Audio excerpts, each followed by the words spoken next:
Muito bem, pessoal. Tudo bem com vocês? Eu vou continuar hoje a nossa leitura comentada e tem uma novidade. Eu estou aqui no seminário com este livro, igual é o mesmo livro da imagem que eu consegui para colocar na propaganda da atividade aí nas redes sociais.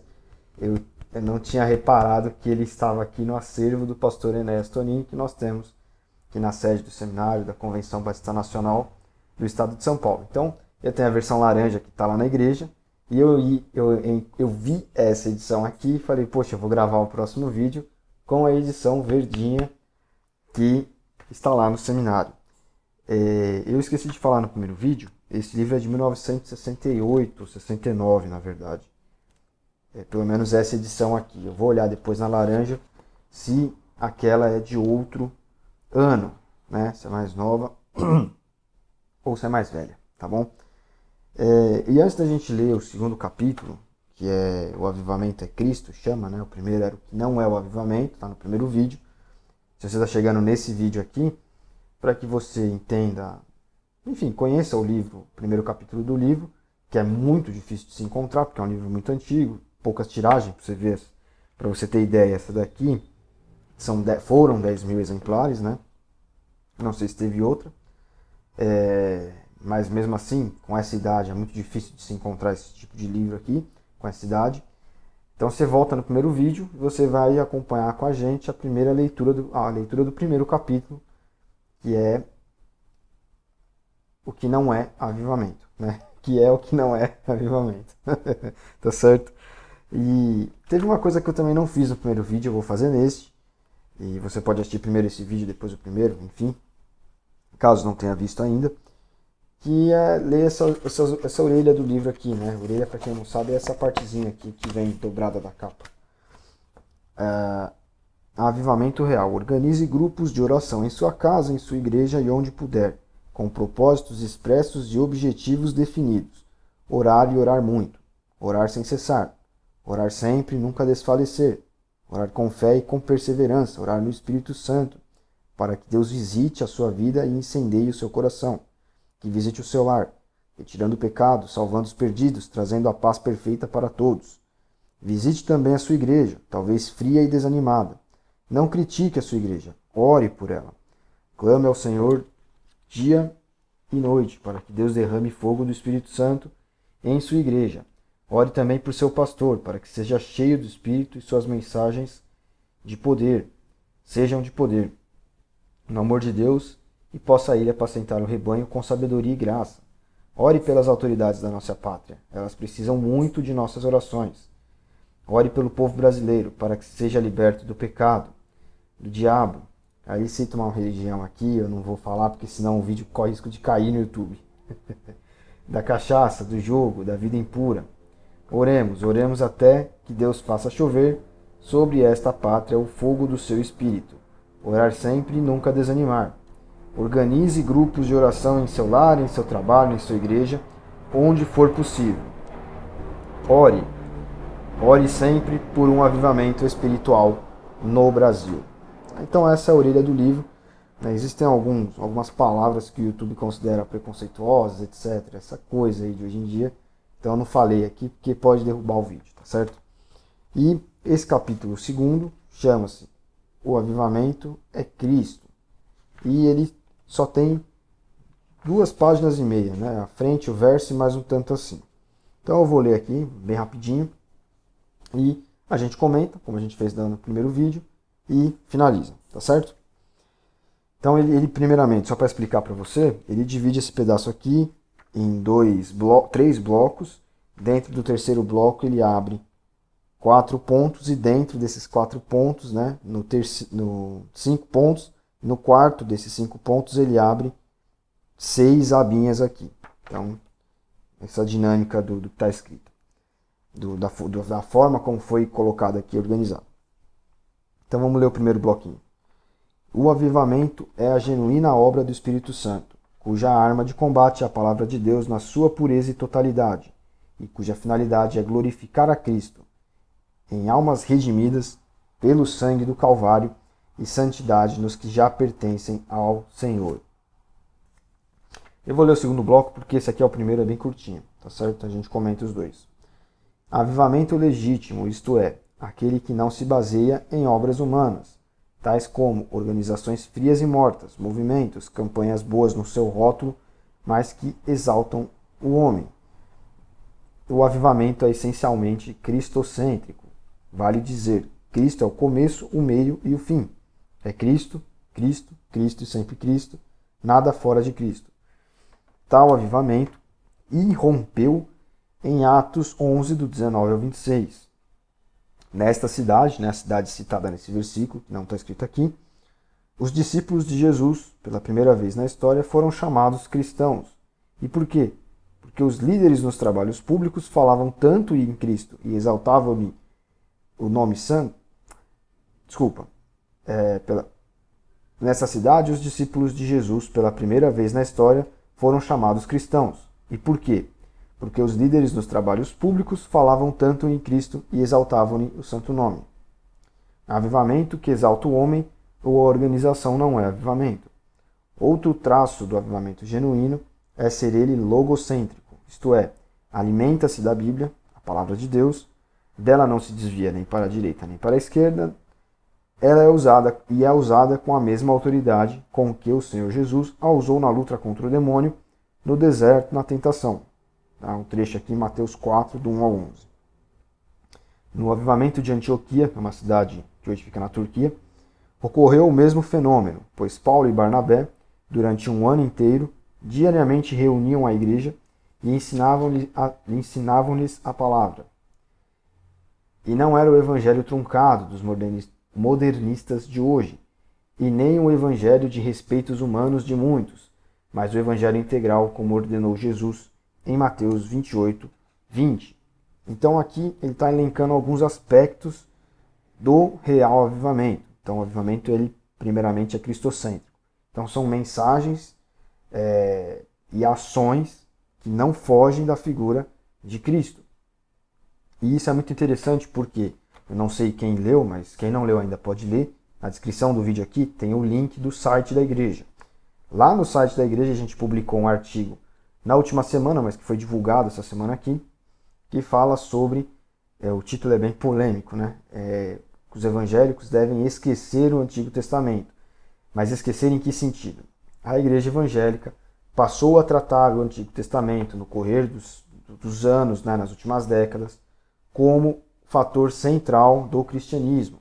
Então você passa na frente das igrejas de domingo, você vê o cara pregando em cima de textos do Antigo Testamento. O cara abre um texto em Juízes, em Salmos,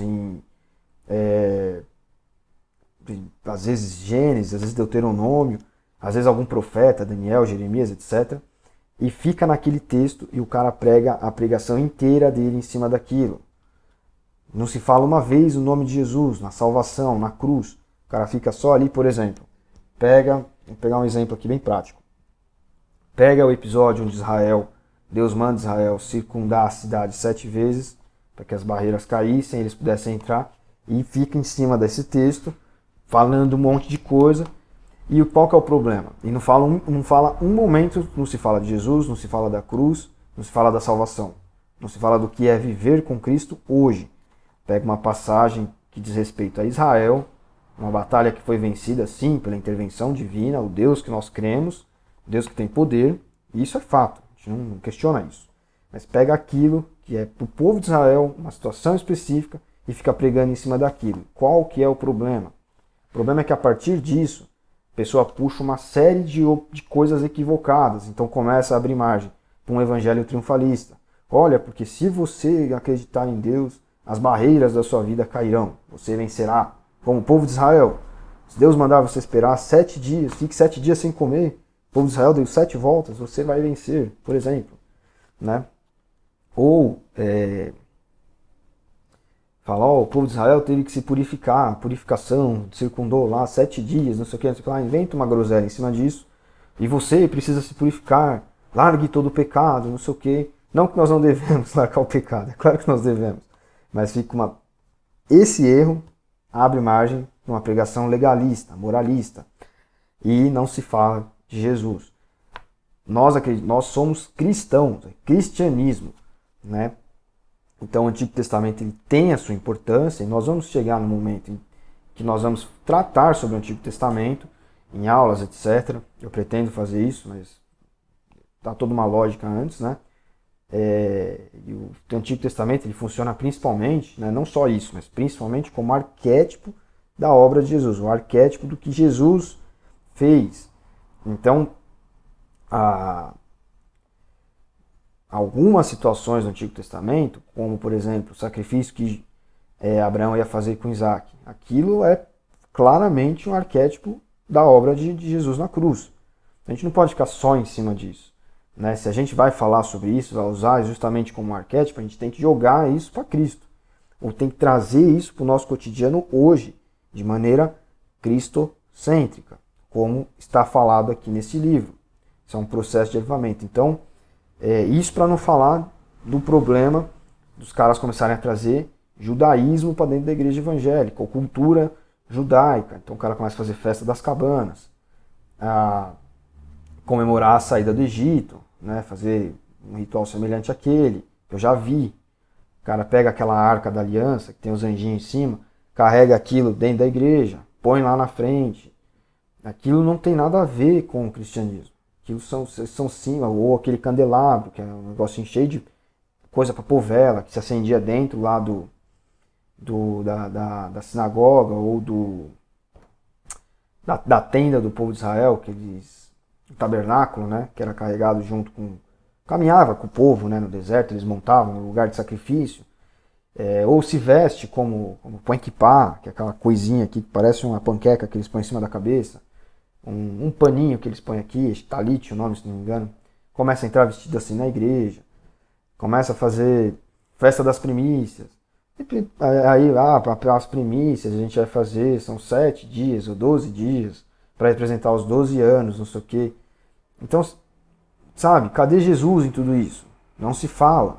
Né? Se pelo menos o cara faz um negócio desse, apontando para Jesus, falando, a gente está fazendo isso aqui, que isso é um arquétipo, uma representação, uma aproximação do que Jesus fez. Não, nem isso acontece. Então, aqui que eu estou dizendo tudo isso para falar o quê? Falar que essas igrejas que tem todas essas manifestações espirituais, o pessoal berra, o pessoal fala em língua, não sei o quê, carrega toda essa ideia junto, né? A maior parte delas. E diz que está tendo um avivamento ali, só que não tem nada de cristocêntrico no meio. Não tem nada de Cristo ali.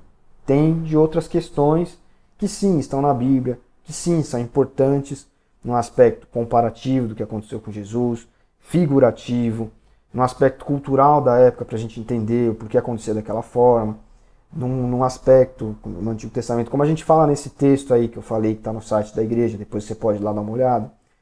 O Antigo Testamento mostra um pouco do relacionamento de Deus, como ele se apresentava ao homem, né? Um pouco do caráter de Deus, etc.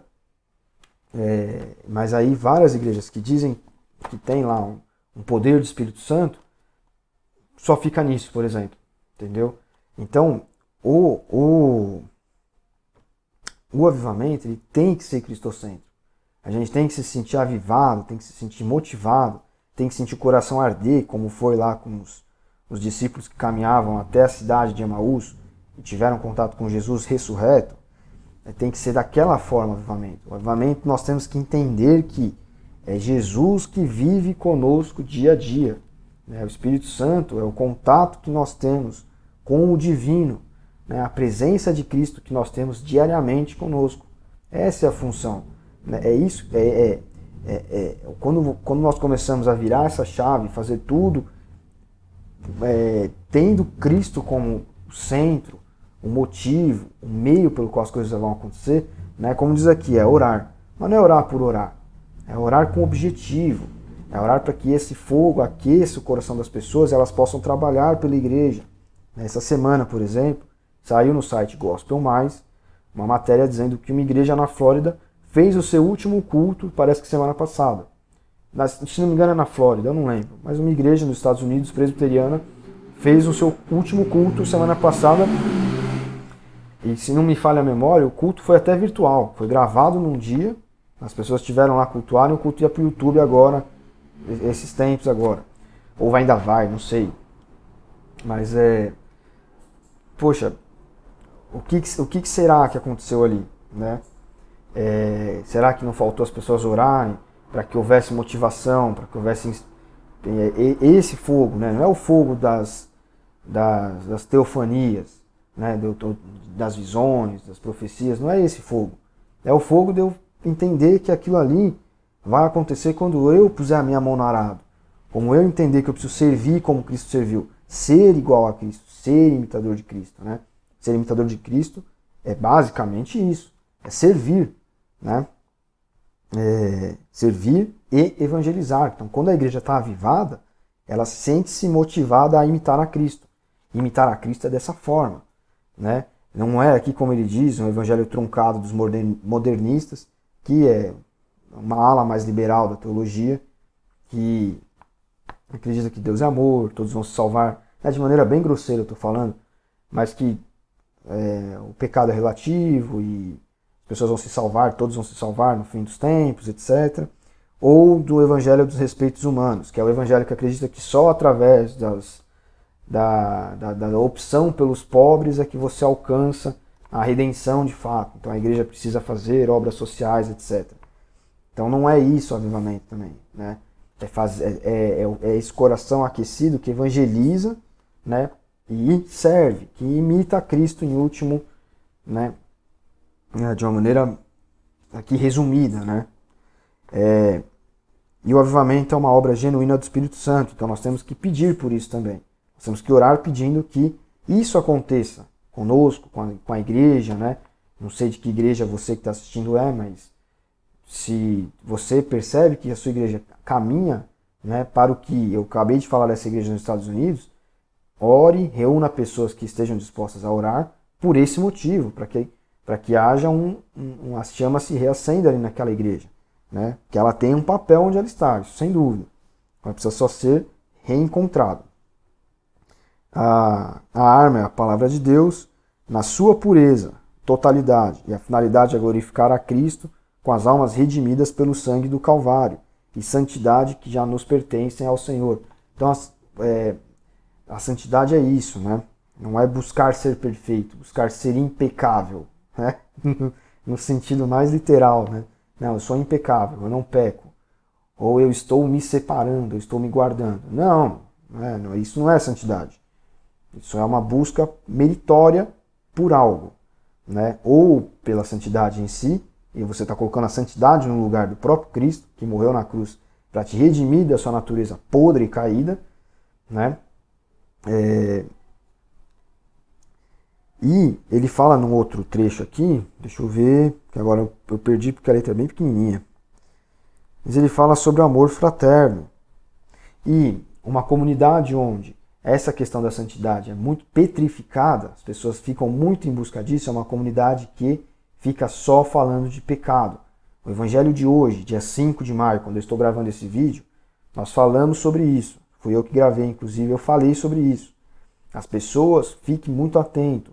Quando você está num lugar, quando você está submetido a um líder, quando você está numa igreja, onde a pessoa fica focando a questão do pecado, fique atento. Por quê? Porque essa pessoa não está com os olhos fixos na obra da cruz. Ela está com os olhos fixos em um outro lugar, né? Ou é na doutrina paulina, ou é numa questão arraigada no Antigo Testamento. Não é que esses estejam erradas, essas coisas, mas o nosso foco tem que ser a obra da cruz, a graça.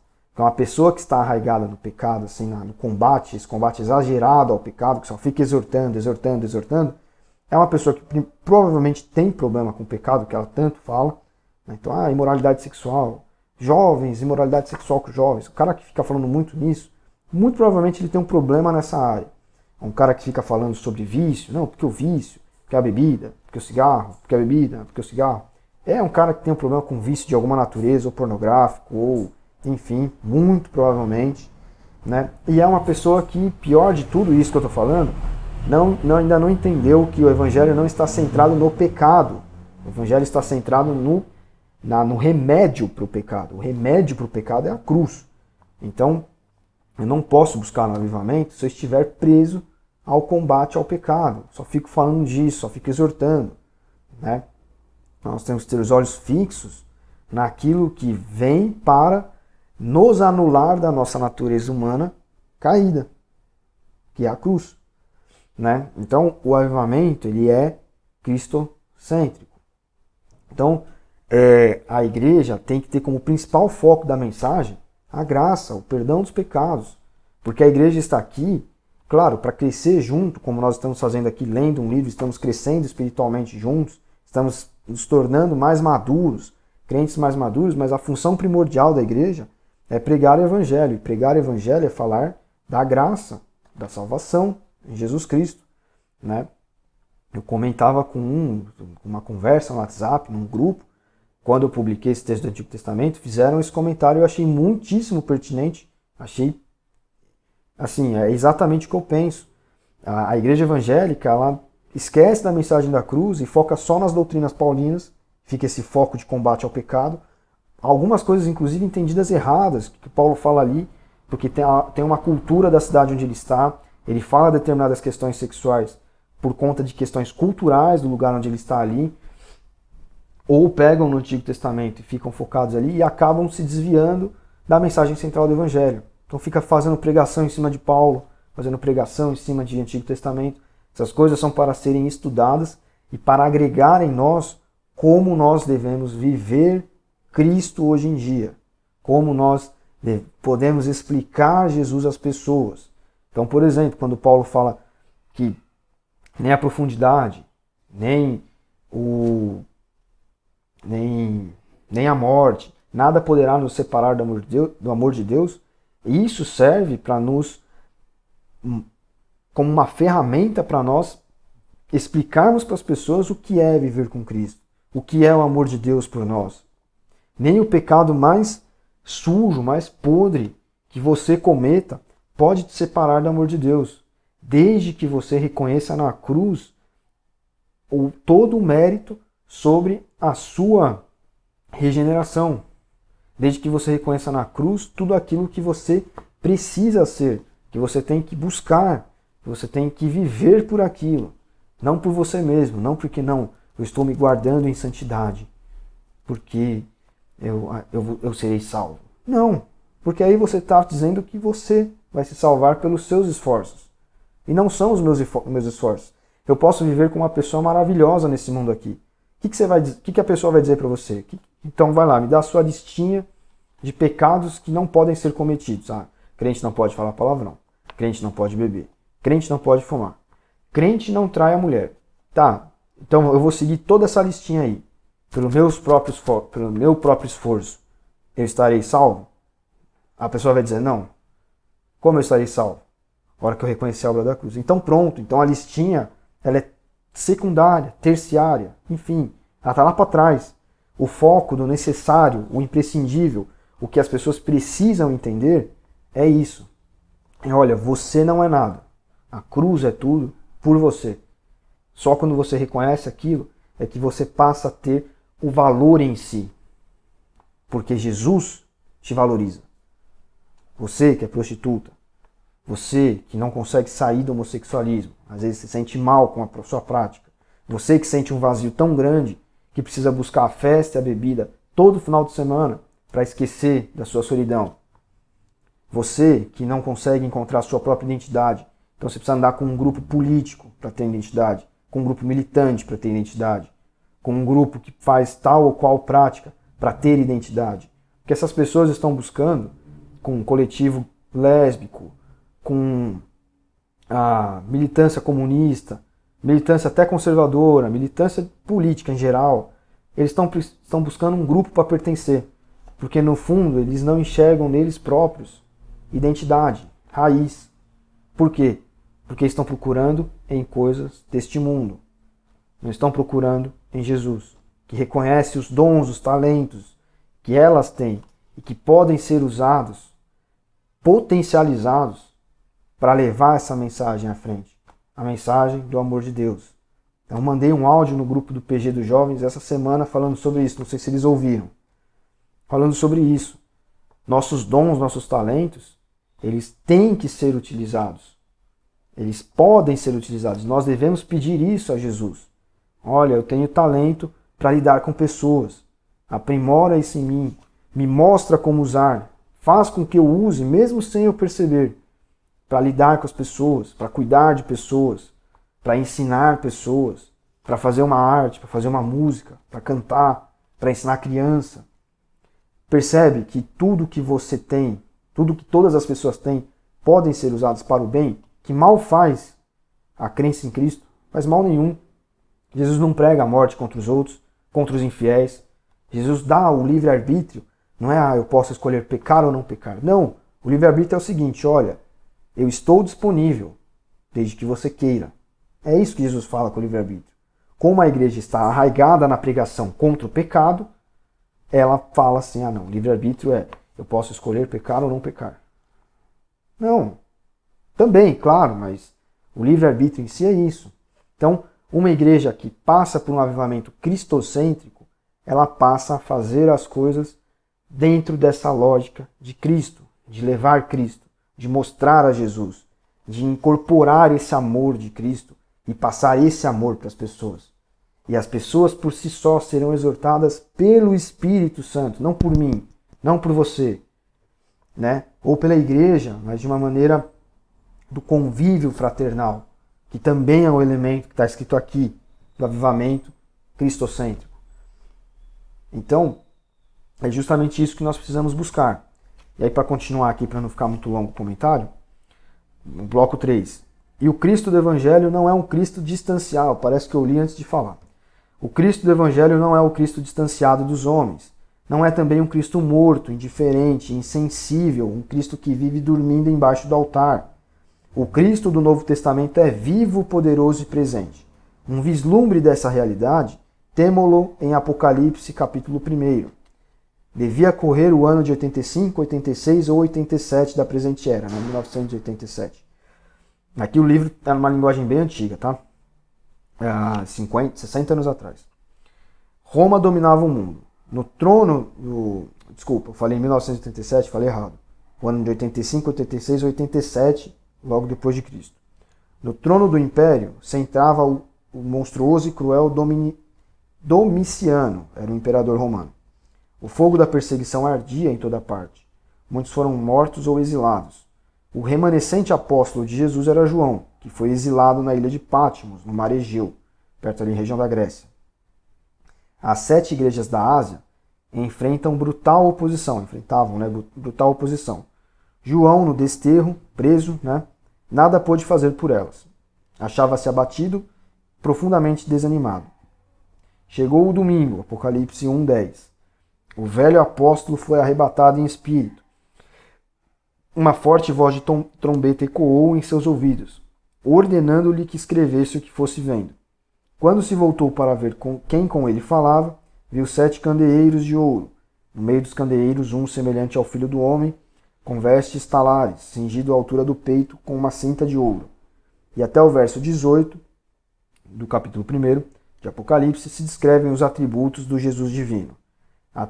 Atentemos para essa maravilhosa realidade, para este impressionante quadro cujos traços exaltam o Senhor Jesus. E aqui ele vai começar a elencar agora os traços físicos ali descritos em Apocalipse. Mas rapidamente, só para mostrar aqui, o avivamento aqui não é um Cristo indiferente, distante, insensível, né? É um Cristo que caminha conosco, que nos conhece. E é interessante, ele diz aqui que João se encontrava desanimado. E Cristo foi lá e renovou o ânimo dele, dando algo para ele fazer. Então é isso que nós precisamos encarnar. A igreja brasileira de hoje precisa encarnar isso. Nós precisamos pedir que Cristo nos dê força para nós levantarmos da cadeira, levantarmos do sofá, sairmos da zona de conforto, sairmos do comodismo, arregaçar as mangas e fazer algo, cada um pela sua igreja. Eu não sei quem está vendo esse vídeo, mas pela sua igreja aí, tem algo que você pode fazer. Já faz alguma coisa? Tem algo mais que você pode fazer. Ítalo, já estou fazendo tudo, então estude para ajudar os neófitos, os novos cristãos, né, as pessoas que estão começando a caminhada, para que elas entendam o que é a fé. Essa fé dessa forma, não a fé do cumprimento de regrinhas. E aqui, né, escrevendo aqui como Jesus estava ali, ele coloca assim, Nos versos 17 e 18, o Senhor Jesus disse a João o que muito crente que tem seu nome no rol de membros da igreja precisaria ouvir. Sou o primeiro e o último, aquele que vive. Fui morto, mas eis que estou vivo pelos séculos dos séculos e tenho as chaves da morte e do inferno. Jesus morreu pelos nossos pecados, mas não foi retido pelo poder da sepultura. Ele levantou no poder da ressurreição e lhe deu. O Senhor o levantou no poder da ressurreição e lhe deu toda a autoridade no céu e na terra. E em Apocalipse 1,18, isso está descrito como a chave da morte e do inferno. B. João vê Jesus entre os candeeiros de ouro. Por Apocalipse 1,20, sabemos que os candeeiros são as 7 igrejas da Ásia. Ora, Jesus estava no meio delas, passeando por entre elas, corrigindo-as, repreendendo-as, revelando-lhes, prevenindo-as, ajudando-as, consolando-as. Ele não está longe, está presente. Tudo vê, tudo contempla, tudo a respeito delas sabe, acompanha-as nas mínimas coisas. Se hoje tivéssemos consciência plena de um Jesus vivo, um Jesus presente, de um Jesus que nos acompanha, que nos vê, nos conhece, um Jesus que caminha conosco hoje e sempre. Que é um pedido, né? Se nós enxergássemos isso, né? E, bloco C, eram tempos de luta. E de que modo Jesus apareceu a João? Vestido com uma veste talar, né? Um vestido longo, cingido à altura do peito, com uma cinta de ouro. O soldado romano usava uma túnica larga, folgada. Na hora da batalha, dobrava as vestes e apertava-as na altura do peito como uma cinta. Era a hora do perigo, da peleja. Jesus, portanto, estava com uma cinta.